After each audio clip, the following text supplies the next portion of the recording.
চিংড়ি মাছ সাধারণত আমরা প্রত্যেকটা ঘরে রান্না করেই থাকি, করে খাইও।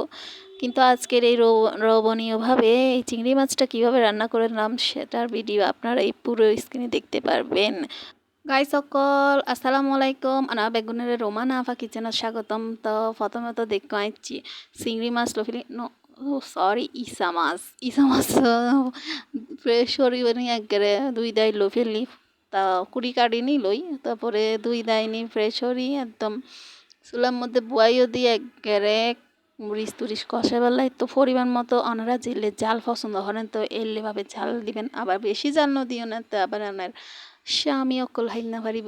তো যাই হোক, তারপরে এখানে আলু দিলাম, আলু দিলে চিংড়ি মাছত এই লেহরি রান্না করি একবার গরম মধ্যে হাইসাইবেন দেখিবেন দে এত মজা। আর অনেক জামাই অনেক তো একেবারে হইব দে পাচি কি বাড়াইন আর তো মুখত এখনও লাগিয়েছে। তো তারপরে এলো হরি না দি ফেলাইনে, তারপরে আলু কিনছে তো হসে আইব, তারপরে দি ফেলাইবা চিংড়ি মাছ, ইসা মাছ। তো ইসা মাছ দি ফেলাইবা। তো ইসা মাছ দেওয়ানোর পরে ইসা মাছই নই আইলে কেন দিনে ফাতা দি ফেলবা। তো তারপরে দেখতো না কি সুন্দর এলে হরে হাইসাই বা ভালো লাগিব। আর ভিডিও ভালো লাগলে লাইক শেয়ার কমেন্ট ব্যাক করিবা। আসসালামু আলাইকুম।